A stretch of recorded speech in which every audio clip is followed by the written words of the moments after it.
Okay.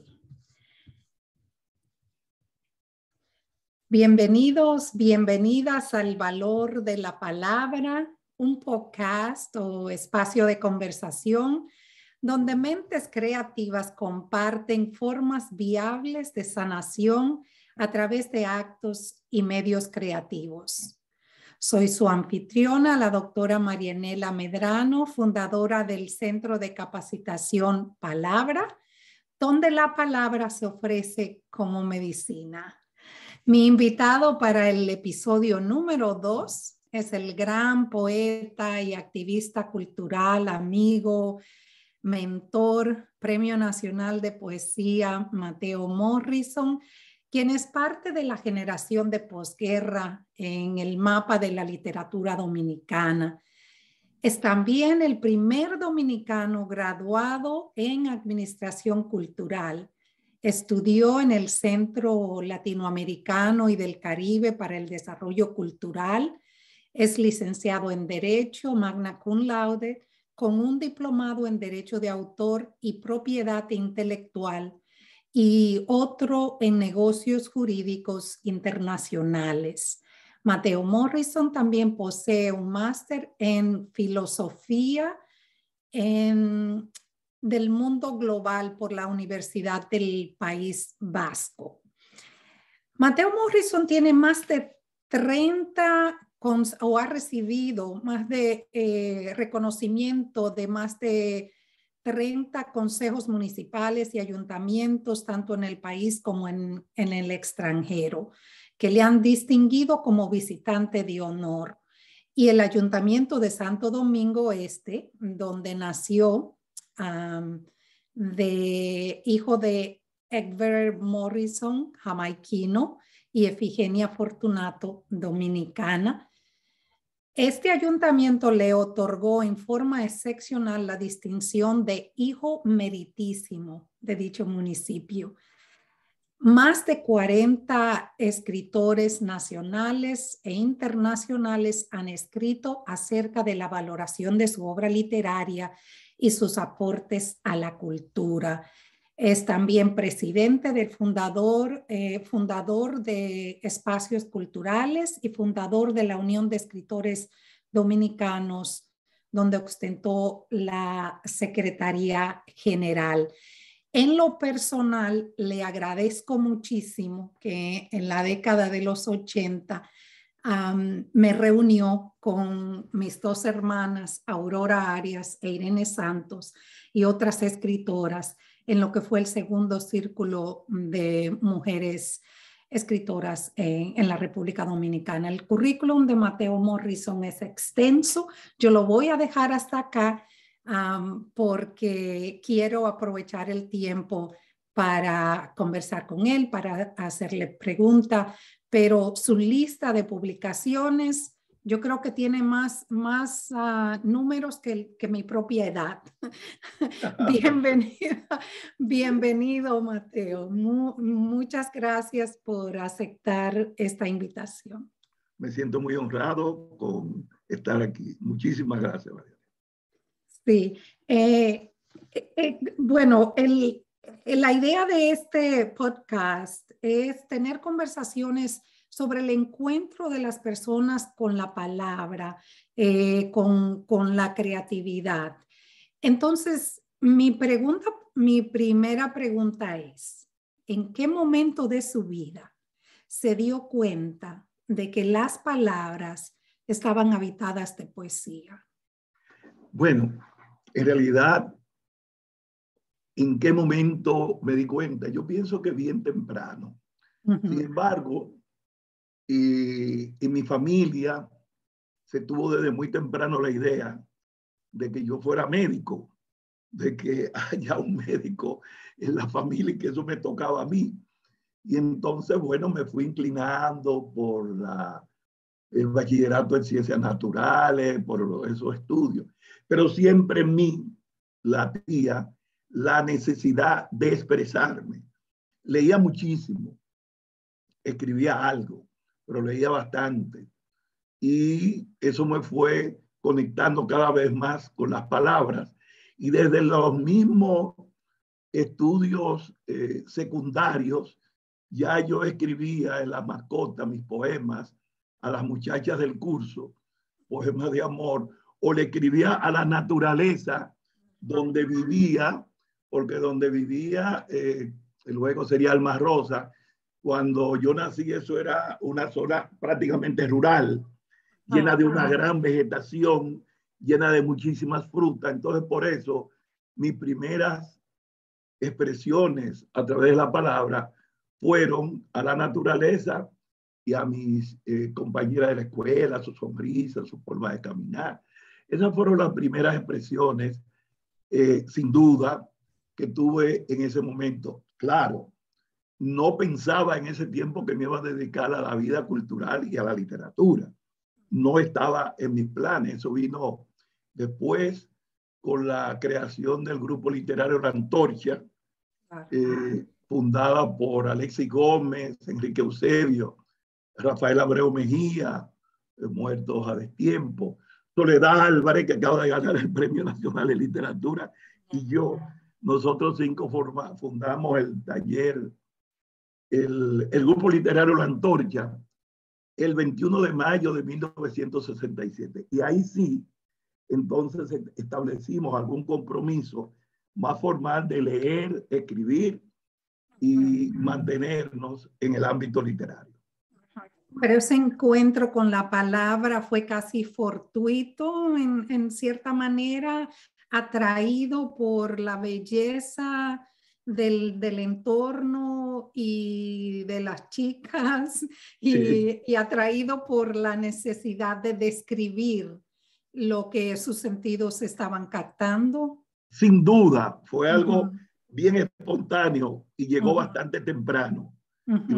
Llegó bastante temprano en mi vida, me fue atando en ese sentido de atar positivamente, y pienso que ahí estuvo el comienzo de mi cercanía con la palabra, y fue muy importante porque me sirvió para varias cosas. Me sirvió naturalmente para expresarme con la muchacha, me sirvió para expresar la naturaleza, y un poco después también me sirvió para expresar mis sentimientos patrióticos en el sentido de la vida social y la vida cultural. O sea que de alguna forma la literatura y la poesía en particular ha sido una expresión que me ha servido para el amor, para el desamor, para lo social, para lo político, para lo existencial. En fin, esa cercanía con las palabras y la posibilidad de expresarme a través de ellas ha sido el vehículo de expresión más diverso posible. Claro, claro, y eso es lo que la integración, ¿no? De todos esos fenómenos es lo que ha hecho que su poesía se haya establecido y reconocido a nivel nacional e internacional, porque la poesía universal es la poesía que lo agrupa todo. Y eso, sí. Vamos a hablar un poquito de identidad. Y vamos a hacerlo desde el marco pluralista que crearon personas como María Lugones, la filósofa argentina, escritora, Gloria Anzaldúa en La Chicana, y más tarde, más contemporáneamente, Mariana Ortega, perdón. Ellas han abordado la experiencia de navegar identidades con guiones que se afincan, vamos a decir, en una perspectiva fenomenológica. María Lugones apostaba por una pluralidad del yo. Ella decía que estamos en constante estado de evolución y que cada paso de un estado a otro forma un nuevo yo, un nuevo ser que se ajusta al medio ambiente en que se está. Lugones hablaba también de la interseccionalidad, cómo tenemos muchas líneas, ¿no? que se intersectan en esa formación del ser. Entonces, cuando yo pienso en Mateo Morrison, que tiene orígenes jamaiquinos, que tiene la madre dominicana, ¿cómo se forma este ser dominicano como un hombre negro dominicano, crecido en una isla donde el color abre y cierra puertas? Me imagino que ha tenido que navegar, cambiar de códigos para poder figurar. Y eso es parte de la interseccionalidad, ¿no? ¿Cómo se formó esa percepción del ser dentro de del pluralismo que lo formó inicialmente, ¿no? Mira, me parece sumamente importante esta reflexión que hace y los ejemplos que pone, sumamente importante, porque el problema de la identidad y las identidades, en el pasado lo veíamos como estamentos estancos. Esta identidad, la otra identidad. No, hay una multiplicidad y una interacción permanente. Yo siempre recuerdo la expresión de uno de mis profesores, el doctor Edwin Harvey, especialista en legislación cultural, que él usaba mucho el término las culturas dialogantes. Él partía del hecho de que las culturas tenían que dialogar, necesariamente tenían que dialogar, y nacer nuevas posibilidades de ese diálogo. No como nos decían en el pasado, de que existía una cultura, que esa cultura era eurocéntrica, y todo lo que no estuviera en esa medida no era cultura. Después las investigaciones de algunos arqueólogos, antropólogos, lingüistas, y la misma realidad demostró que no es así, que lo que hay diversas culturas, no una cultura que es modelo de la mano, lo que hay es diversa cultura. Y eso ha ido creciendo en las décadas del 60, en la década del 70, del 80, hasta un momento en que ya somos capaces de entender esa realidad múltiple que va creando esa diversidad cultural y esa identidad. En el caso mío, en particular, bueno, ahí está el padre jamaiquino, profesor de inglés, precisamente unos libros que estoy escribiendo ahora se llama Good Morning, Mr. Morrison, que está precisamente dedicado a él. Pero ahí está la parte de Figenia Fortunato, una madre muy fuerte y muy defensora de su identidad. O sea, mientras mi padre tenía sus inclinaciones políticas o religiosas, siendo episcopal, ella era católica y defendía el derecho a ella ser distinta en cuanto a su concepción. Pero eso de alguna forma también me marcó. Me marcó en una sociedad cuando yo era niño, en los colegios había muy pocas personas negras. Y habían colegios que no lo aceptaban.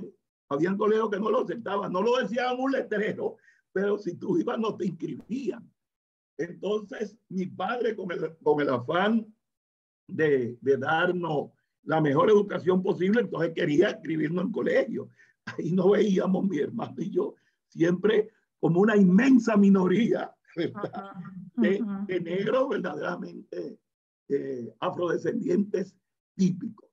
Eso generó en mí no una frustración, sino una resistencia y una defensa de lo que yo era. O sea, nunca, yo recuerdo cuando Maribel Contreras, cuando me otorgaron el Premio Nacional de Literatura, ella, que fue la primera que me entrevistó, me dijo, qué bueno que ganó el premio. Y usted nunca se ha sentido discriminado. Digo, bueno, sí, pero no me he dado mucha cuenta, no le he hecho mucho caso, he seguido adelante, he seguido defendiendo mi identidad, he seguido defendiendo mis derechos y defendiendo los de los demás. No porque yo que defendí el movimiento de la negritud, y que el año pasado escribí un libro que se llama Juan Sánchez Lamú como poeta de la negritud. No es que me cerraba en eso. Yo creo en la humanidad, yo creo en la diversidad, yo creo en la capacidad, yo creo en eso que decía el profesor de que las culturas dialoguen. Yo creo en esa multiplicidad. Pero hubo un momento que fue necesario adoptar una posición radical, defendiendo a la juventud porque venía de la esclavitud, venía de los maltratos, entonces había que tener una resistencia. Y por eso se escribe un libro que es todavía vigente, de Fran Fano, Los condenados de la tierra.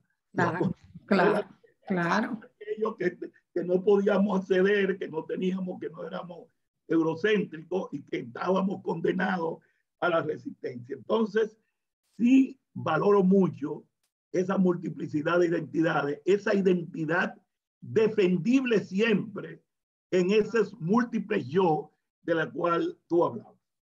Sí, y ¿cómo se acuerda cuándo llegó un Fanon a una concepción de ese tipo a insertarse en su conciencia, ¿no? Porque venimos de una isla donde el pensamiento, la filosofía que se nos dio en los biberones fue la filosofía eurocéntrica. ¿Cuándo entra, por ejemplo, un Fanon,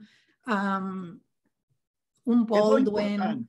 Es importante porque con Fanon entró también también de Pestre, entró también de Pestre, entró de Pestre con su poesía, al país natal, dándole fuerza. O sea, que yo fui equipándome de esas ideas, en el mismo momento que también adquiría conocimientos más universales a través, en ese momento, de mi concepción marxista.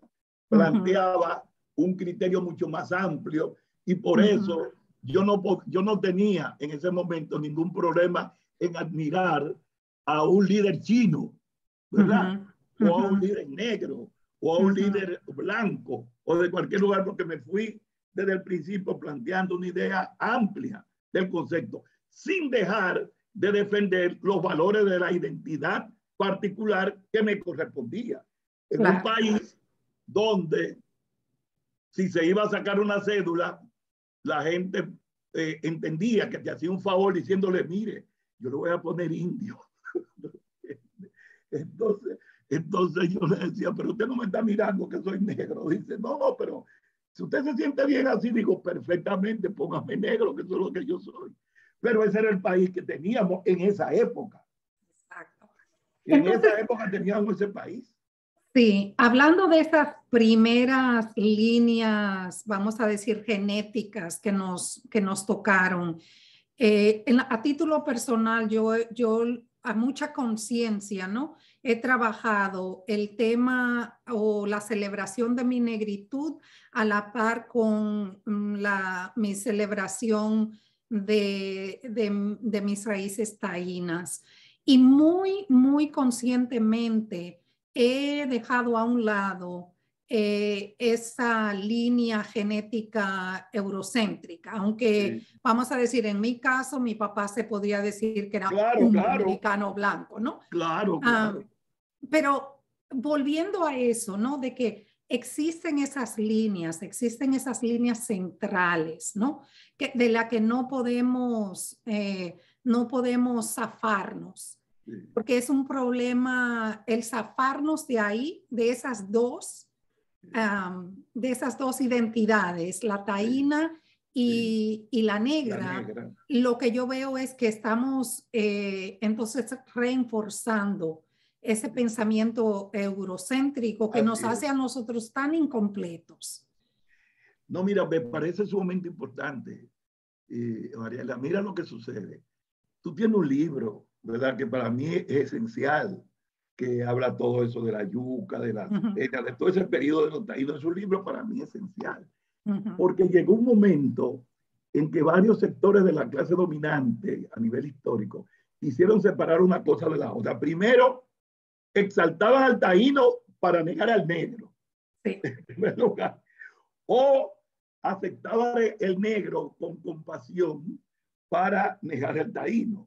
Entonces, no, son dos aspectos de una realidad que es parte de la identidad cultural de nuestro país y que hay que fomentarla ambas.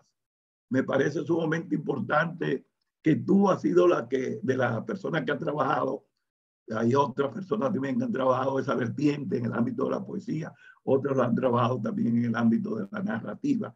Y es sumamente importante porque nos da realmente una visión amplia de lo que somos y diversa. Integrada y sí, Integrada pluralista, que somos una sociedad pluralista. Así es. A mí siempre me ha parecido que la literatura dominicana ha sido muy tímida al entablar la cuestión del problema racial, ¿no? De lo que Claro, muy tímida. De estos fenómenos que se dan, de cancelar una cultura para realzar a la otra. Sí, e incluso yo he estado en conferencias donde se me acusa, personas que no han leído mi trabajo completamente, me han acusado de resaltar lo taíno para negar lo negro. Entonces, yo digo, pero han leído mi trabajo, porque si lo leen se van a dar cuenta que ese no es el caso. Pero bueno, el problema racial se ha tratado muy tímidamente.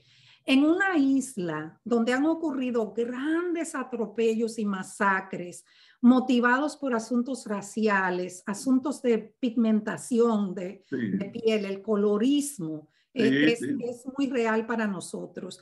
¿Por qué piensa que se han mantenido al margen de la problemática la mayoría de las voces literarias que han trascendido internacionalmente? Esa es una pregunta esencial. Óyeme lo siguiente. La Universidad Autónoma de Santo Domingo, que podemos decir la Universidad del Pueblo, la universidad donde van los más pobres, la universidad con las ideas más avanzadas, no tiene una cátedra sobre la historia de África. Y nosotros hemos planteado eso y lo vamos a seguir planteando, porque no se puede explicar que no hay una cátedra. Logramos hace varios años que a través de la UNESCO se estableciera un conjunto de conferencias sobre el tema y se hicieron, ahí participó Hugo Tolentino Díaz y Hugo Tolentino Díaz y otros historiadores. Pero antes de eso se hizo un encuentro que fue el primero, que se llama La presencia de África en República Dominicana. Fue un evento que se hizo en la universidad, lo coordinó Franklin Franco, que tiene varios libros sobre el tema, lo coordinó Franklin Franco. Sin embargo, a eso no se le ha dado continuidad. Y entonces, como bien tú señalas, la mayor parte de las obras que trascienden niegan eso. O algunos que lo incluyen ven la negritud como con compasión. Por ejemplo, Viejo Negro del Puerto, de Domínguez Charro, de Viejo Negro del Puerto dice, y tú que estás soñando volver al África, y que tú que estás soñando con tu retorno al África. No tenemos que retornar a África, somos de aquí también. Somos de aquí, exactamente. Somos parte de esta. Muchas veces cuando se trata el tema precisamente es con esa dirección. O otros de nuestro lugar de poetas, cuando tratan el tema de la negritud, se refiere a Haití. Sí. Y ahí están los casos de Rubén Suro, algunos de los poemas del mismo Manuel del Solar, se refieren a Haití. O sea, como si quisiéramos dar la vista de la realidad nuestra. Entonces, sin duda, estos temas son sumamente importantes porque uno no se puede cansar de luchar, uno no se puede cansar de buscar la verdad en esas identidades ocultas, en esas máscaras que ponen para que no se vea la realidad, y darle continuidad a espacios como este para debatir, construir y hacer verdaderamente el rostro identitario que han tratado de mostrar. No es. El rostro identitario es más amplio e incluyente. Exacto. Exacto. Entonces, lo que yo he pensado, porque yo pienso mucho en esto, ¿no? Por la razón de que cómo ha impactado, ¿no? a la identidad, a los procesos de identidad del dominicano, la dominicana, en la isla y fuera de la isla, ¿no? Que tiene mucho que ver otra vez con, por ejemplo, con el consumo de literatura. Sí, sí. ¿Qué consumíamos, ¿no? En las escuelas? Por Era, comenzar por ahí. comenzando por ahí, ¿no? Era el afianzamiento y la invisibilidad de lo negro y lo indígena. Y lo indígena, pero solamente tenemos que ver que hasta, bueno, hace ya unas cuantas décadas, se enseñaba en historia dominicana, en el tercer teórico, el libro de historia de Bernardo Pichardo. Tú sabes lo que decía Bernardo Pichardo en su libro, que cuando llegaron los españoles a La Vega, los indios, que eran una mayoría, tiraron su flecha y de a Virgen Mercedes hizo que las flechas se devolvieran para matar a los indios y salvar la cultura hispánica. ¿Sabe lo que es ser educado con un libro que dijera eso? Ese era el libro de texto. Ahí estudié yo el libro de texto. Entonces, con todas esas décadas, con todos esos años influyendo con esas ideas y con esos criterios, ha sido lógicamente más difícil el proceso de identificación real de los valores culturales existentes en nuestro país que han sido negados. Pero hay un dato que hay que decirlo, para mí es muy importante, porque fue una mujer y una mujer que hizo aportes esenciales. Mira, cuando vino aquí el gran escritor francés, fundador el padre del surrealismo, André Breton, y se reunió con los poetas de la poesía sorprendida, Aida Cartagena lo llamó aparte y Aida Cartagena comenzó a hablar de las culturas africanas. En ese momento, en el año 1943, 44, 45. Y hay un libro de Aida Cartagena que se llama Culturas Africanas, que es un libro que lo editó la UAS en una edición, me parece, reducida y que estamos ahora tratando de fomentar que sea no solamente reeditado, sino ver la posibilidad de que sea traducido al inglés y sea traducido al español. Porque es un libro esencial para entender ese aspecto de nuestra cultura. Pero qué tanto acceso, por ejemplo, tuvo ese libro y los otros libros de Aida, porque aquí tenemos una cuestión de doble filo, ¿no? Muy poco. Era mujer y estaba señalando lo que no queríamos ver. Cuestiones difíciles, cuestiones cuestionadas en un país, tuvo muy poco acceso. Incluso a mí me sorprendió el hecho de que se le dedicara la feria del libro de Moca a Aida, y yo di esa conferencia hablando de ese libro, y los intelectuales de Moca y de otras provincias me dijeron: Mateo, te agradecemos porque no sabíamos en Moca que Aida había escrito eso. Eso me pasó, porque yo preparé un libro, un ensayo sobre ese trabajo de Aida, no solamente sobre el trabajo de ella de culturas africanas, sino también sobre alguna parte de su poesía,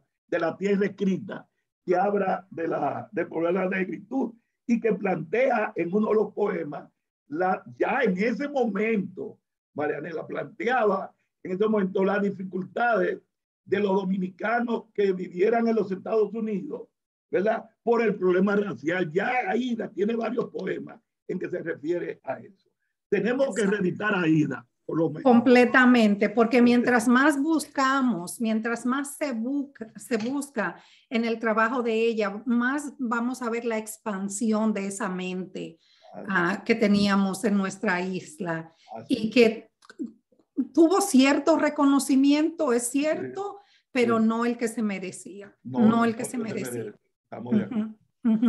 Y hablando del grupo La Antorcha, si sus integrantes se encontraran ahora, ¿qué ¿qué tan diferentes serían sus preocupaciones? ¿Cuáles fueron las preocupaciones que los juntaron a ustedes y cómo serían estas diferentes ahora? Estamos jugando un poquito con la realidad, ¿no? No, Pero somos no, poetas, podemos hacerlo.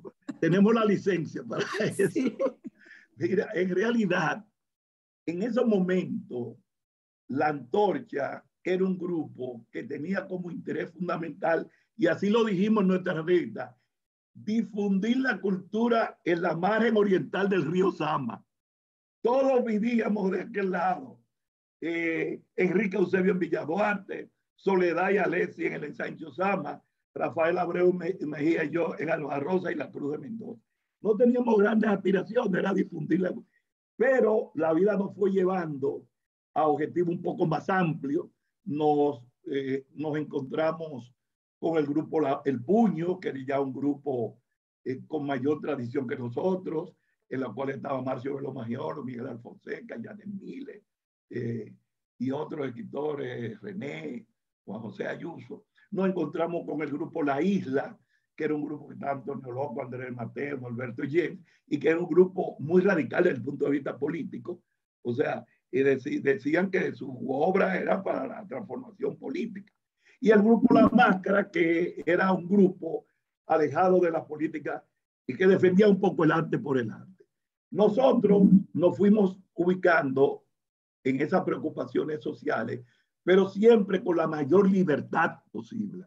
Nunca asumimos posiciones radicales que planteara la defensa de alguna tendencia estética contra otra, sino queríamos aprenderlo todo, queríamos verlo todo. Yo pienso que Soledad y yo, que somos los únicos que en este momento sobrevivimos del grupo, y si pudiéramos juntarnos con nuestros queridos amigos, sin duda que las transformaciones experimentadas en el mundo nos hubieran tocado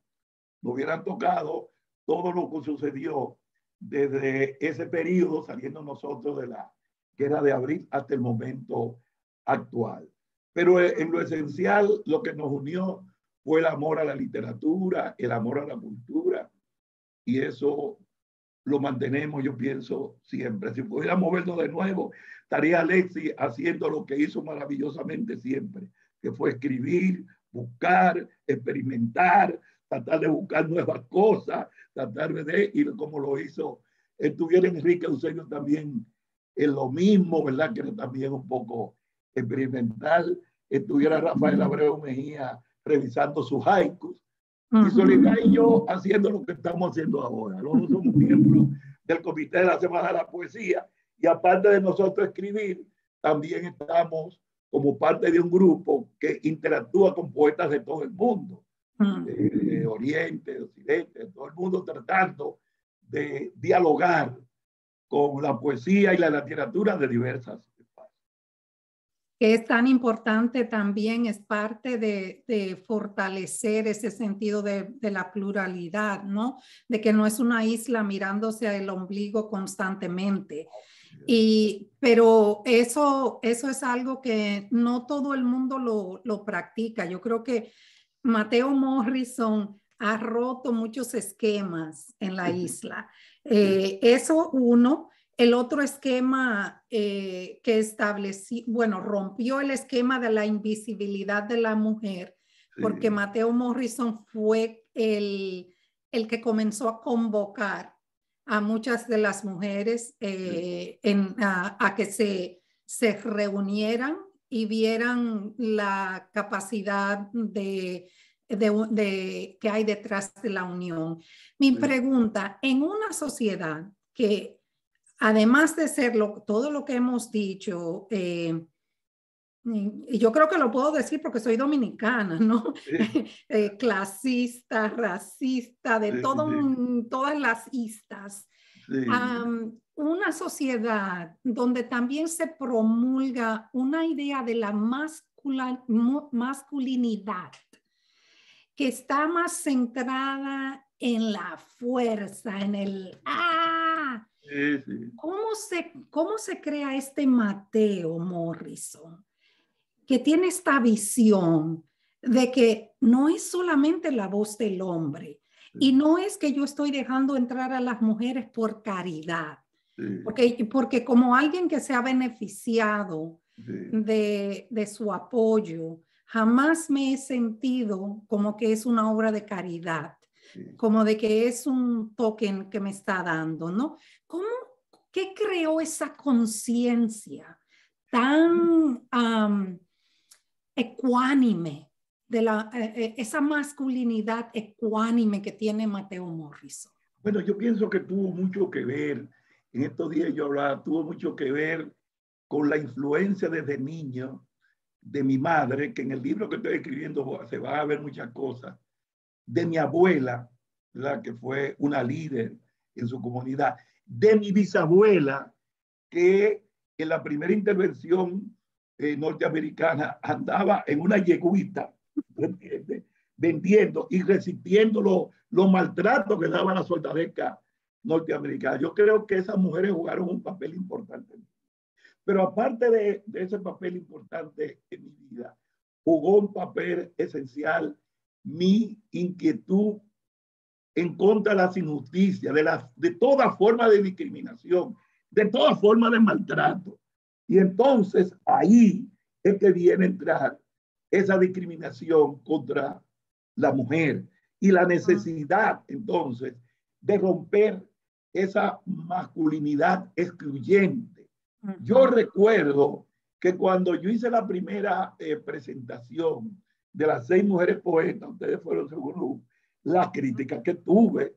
Mateo ahora abandonó el taller para dedicarse a fomentar la cuestión de la mujer. No, que tenía que hacerlo porque era parte de la lucha contra las injusticias.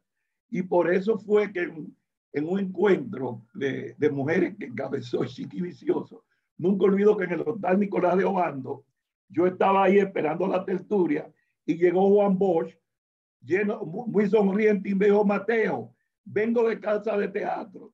Chiqui Vicioso te acaba de nombrar mujer escritora honoraria. Y entonces eso fue algo muy espontáneo. Es algo que yo ni siquiera lo planifiqué, sino que dije, pero bueno, aquí hay una cantidad de mujeres que escriben con una gran potencialidad y sin embargo están un poco marginadas. Tienen que unirse.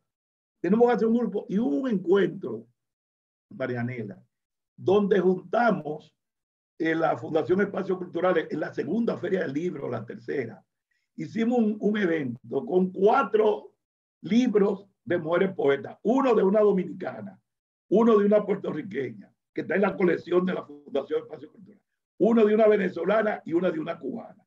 La presentaron 4 mujeres dominicanas, pero la presidencia del evento fue de doña Carmen y de ellos, que dio la paga. La maestra de ceremonia también fue una mujer. Y el grupo de poesía coreado fueron 5 niñas.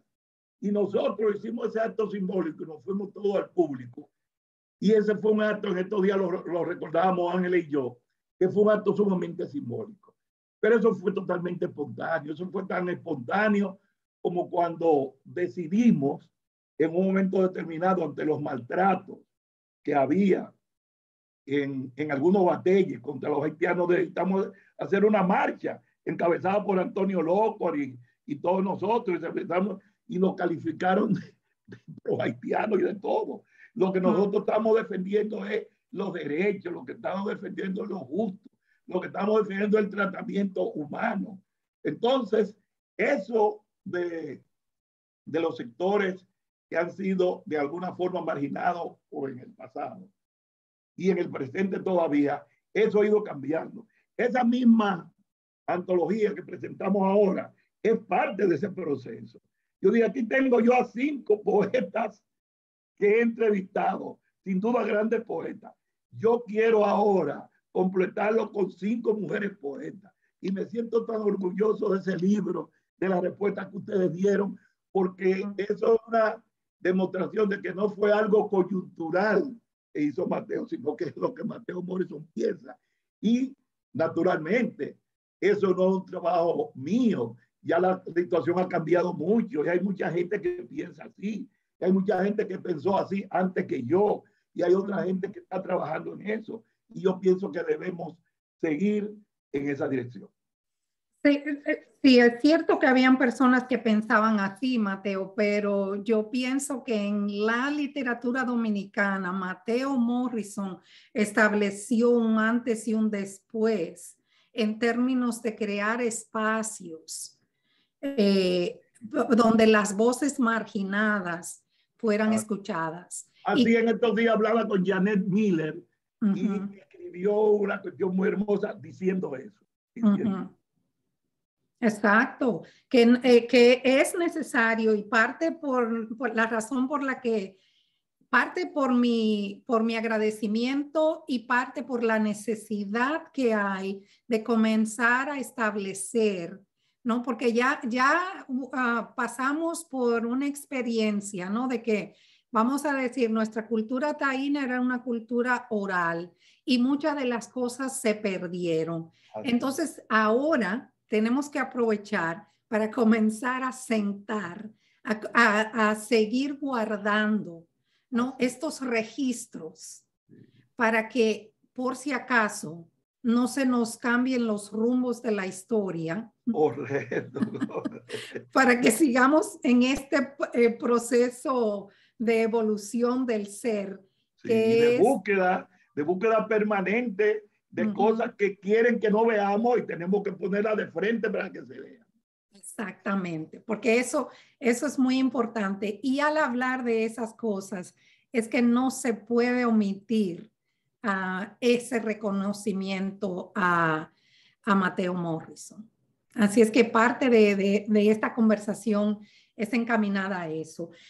Volviendo a las memorias, a los recuerdos de estas mujeres en su historia familiar, ¿hay una historia en particular que le haya marcado más que otra? Ahora que está, me imagino que está recogiendo, ¿no? Estas memorias y, y, y en cierta manera las está metabolizando a través de escribir.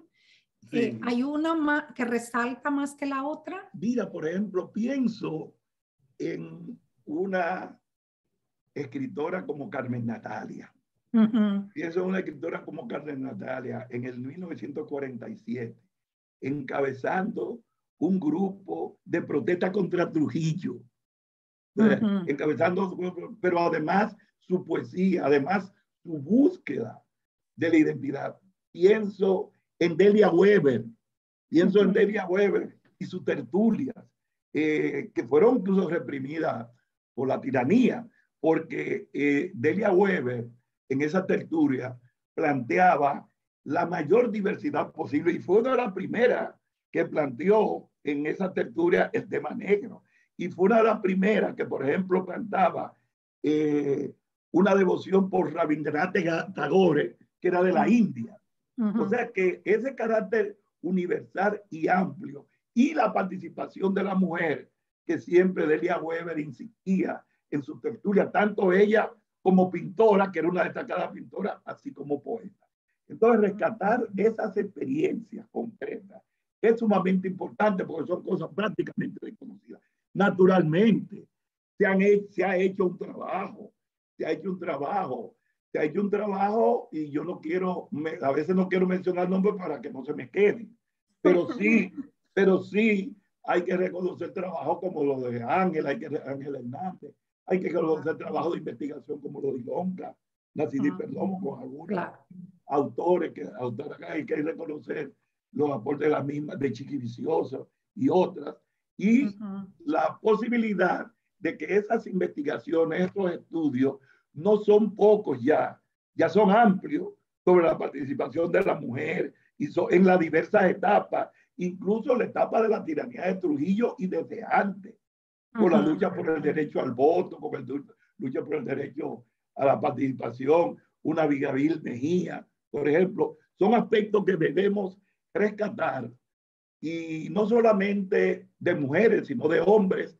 que a diferencia de Néstor Contín Aybar, de que hablara a propósito, un paréntesis femenino para incluir a la mujer, sí fueron siempre partidarios de la participación de la mujer, como el poeta Máximo Avilés Blonda, que lo recuerdo siempre en esas inquietudes.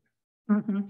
Entonces, la invitación aquí es de que sí comencemos a reevaluar las voces pluralistas, las voces de pensamientos amplios que tenemos y que hemos tenido por tradición, ¿no? Así Para es. que no se nos olvide eso y sigamos en este proceso de evolución y de afirmación de quienes somos, ¿no? Así es.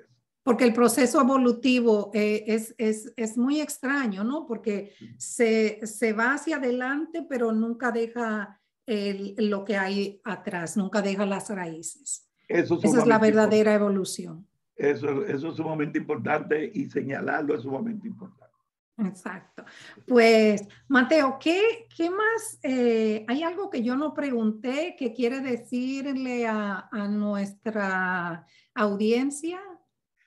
Bueno, quizás si tengo que decir algo, es la extraordinaria satisfacción que tengo por el hecho de la participación de los dominicanas y dominicanas en el exterior, en el ámbito literario y cultural, los aportes extraordinarios que se están haciendo y me llena muchísima alegría en narrativa, en poesía, en ensayo, en los Estados Unidos, Puerto Rico, en Europa. O sea, yo pienso que eso debe conectar y es sumamente importante porque antes se veía como algo distante, ahora tenemos como una mayor interacción, ahora como que tenemos un bloque que cada día hay que consolidar y en esa dominicanidad expresada aquí, allá, no importa dónde se viva, no importa dónde esté, sino es la expresión de esa autenticidad de lo que somos, sin negar a los demás, porque vuelvo a la expresión de que debemos dialogar con todas las culturas. Exacto, que es en realidad es una manera de enriquecernos. Y una de las Claro. cosas que yo digo cuando yo me pongo a pensar qué sostiene, por ejemplo, al inmigrante, lo que sostiene al inmigrante que no se deja aplastar por los encuentros con diferentes culturas, Sí, es esa conciencia de que no vienen con las manos vacías, así es. que son personas que vienen a ofrecer los regalos culturales para Así es. encontrarse con y a recibir, Y a ¿no? recibir. Y a recibir. Entonces, yo creo que sí, que estamos de acuerdo. El dominicano está donde quiera. Donde quiera que yo, a los países que he viajado, siempre encuentro, por algún ladito, hay un sazón dominicano. Así es. Entonces, eso es importante. Muchas gracias, Mateo. Un honor, una celebración para mí, un regocijo encontrarme de nuevo en este espacio con usted, que ha sido una persona tan significativa en mi crecimiento literario. No voy a decir que no sería una escritora sin Sí. Mateo Morrison, pero mi trabajo como escritora le debe muchísimo a Mateo Morrison. Oye, Así es que. mira, el que se siente honrado soy yo, muy honrado de participar en esto, pero recuerda que cuando yo vi los primeros poemas tuyos, cuando yo te conocí, ya tú eras una poeta muy buena. Lo recuerdo como ahora. Gracias, gracias. Y gracias a nuestra audiencia por acompañarnos hoy y les espero en la tercera entrega del valor de la palabra que va a ocurrir en un tiempo muy cercano. Pueden acceder a nuestro podcast en YouTube, también en Anchor. Muchas gracias y nos vemos pronto. Bueno.